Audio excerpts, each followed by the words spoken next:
Hi guys, இன்றைக்கி வீடியோவில் என்ன பார்க்க போகிறோம் அப்படின்னா ஹெட்ஃபோன்ஸோட ஆரிஜின், அதாவது யார் ஹெட்ஃபோன்ஸை கண்டுபிடிச்சா அப்படின்னு. ஏன்னா நம்ம ரெகுலராக ஹெட்ஃபோன்ஸ் யூஸ் பண்ணுறோம், அது நமக்கு ஒரு ப்ரைவசி கொடுக்குது. இப்போது இந்த மாடர்ன் வேர்ல்டில் எல்லாருக்கிட்டேயும் ஃபோன் இருக்குது. ஸோ கண்டிப்பாக எல்லாருக்கிட்டையும் ஹெட்ஃபோன்ஸும் இருக்குது. மேக்ஸிமம் 99% ஃபோன் இருக்குது. எல்லா ஸ்மார்ட் ஃபோன் யூஸ் பண்ணுற எல்லாருக்கிட்டையுமே ஒரு ஹெட்ஃபோன்ஸ் இருக்குது. வயர்ட் ஆர் ஒயர்லெஸ் இதுதான் இருக்கலாம், ஆனால் எல்லாருக்கிட்டையும் இருக்குது. ஸோ அதோட ஆரிஜின் நமக்கு நிறைய பேருக்கு தெரியாது. அது எப்படி கண்டுபிடிச்சாங்க அப்படின்றது தெரியாது. வீடியோ நம்ம அதை பற்றி தான் பார்க்க போகிறோம். வாங்க நம்ம வீடியோக்குள்ள போகலாம்.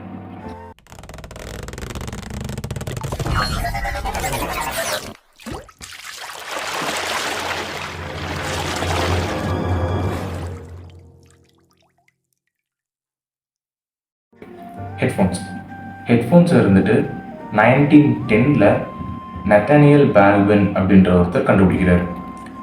அவர் பார்த்தீங்கன்னா யூஎஸ்ஏல இருக்க ஒரு இன்வென்டர், ஒரு இன்ஜினியர். ஓகே, அவர் பார்த்தீங்கன்னா அவரோட ஓன் பர்பஸ்க்காக, அவர் மட்டுமே யூஸ் பண்ணணும் அப்படின்ற ஒரு ஓன் பர்பஸ்க்காக கண்டுபிடிச்சது தான் அந்த ஹெட்ஃபோன்ஸ்.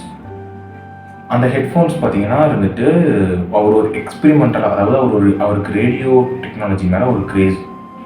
அந்த டெக்னாலஜி, அந்த ரேடியோ ப்ராட்காஸ்ட் அப்புறம் ப்ராட்காஸ்ட் பண்ணுவாங்க இல்லையா, அந்த மாதிரி ஒரு ப்ராட்காஸ்ட்டை கேட்கணும், ப்ரைவசியோடு கேட்கணும் அப்படிங்கிறதுக்காக கண்டுபிடிச்சது தான் அந்த ஹெட்ஃபோன்ஸ்.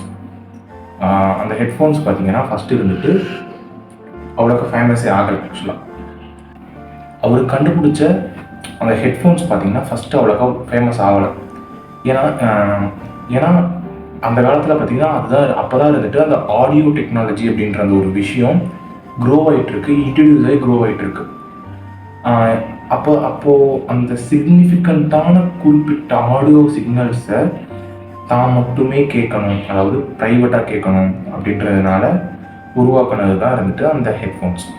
அதே மாதிரி இவர் ஸ்டார்டிங்கில் இருந்துட்டு இது ஒன்றும் ஒரு ப்ரொடக்ஷனாகவோ ஒரு மாஸ் ப்ரொடக்ஷனாகவோ பண்ணல. இது வந்துட்டு ஒரு 2-3 அந்த மாதிரி செஞ்சு அவரும் அவரோட ஃப்ரெண்ட்ஸும் பர்சனல் யூஸுக்காக யூஸ் பண்ணது தான் இந்த ஹெட்ஃபோன்ஸோட ஆரம்பகட்ட பயன்.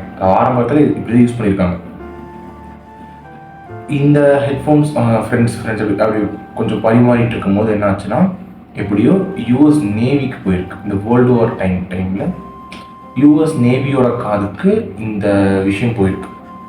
யூஎஸ் நேவி என்ன பண்ணுறாங்க அப்படின்னா, இதை நீங்கள் மாஸ் ப்ரொடக்ஷன் பண்ணுங்கள், எங்கள் நேவிக்காக இதை நீங்கள் ப்ரொடியூஸ் பண்ணுங்கள் அப்படின்னு சொல்கிறாங்க. தென் இவர் நேவிக்காக மாஸ் ப்ரொடக்ஷன் பண்ண ஆரம்பித்தார். இப்படி ஆரம்பித்தனால என்னாச்சுன்னா வெளியே தெரிய ஆரம்பிச்சது, நிறைய பேர் யூஸ் பண்ண ஆரம்பித்தாங்க. நேவி ரிட்டையர்ஸ் இந்த மாதிரி நிறைய பேர் யூஸ் பண்ண ஆரம்பித்தாங்க. ஸோ இந்த மாதிரி யூஸ் பண்ணி பாப்புலர் ஆகிடுச்சு. அப்படி பாப்புலரான பால்வினோட இன்வென்ஷன் தான் இருந்துட்டு இன்றைக்கி நம்ம யூஸ் பண்ணிகிட்டு இருக்க ஹெட்ஃபோன்ஸ். இப்போது ஹெட்ஃபோன்ஸோட டெவலப்மெண்ட் பால்வின் அன்னைக்கு அவருக்காக அந்த விஷயத்தை கண்டுபிடிக்கல அப்படின்னு, அதாவது அவரோட ப்ரைவசிக்காக அந்த விஷயத்தை கண்டுபிடிக்கல அப்படின்னா இன்றைக்கி நமக்கு இந்த ஹெட்ஃபோன்ஸ் அப்படின்ற ஒரு விஷயம் நமக்கு வந்திருக்காது. இன்றைக்கி வீடியோவில் தான் கைஸ், நம்ம நெக்ஸ்ட் வீடியோவில் பார்ப்போம். பாய்.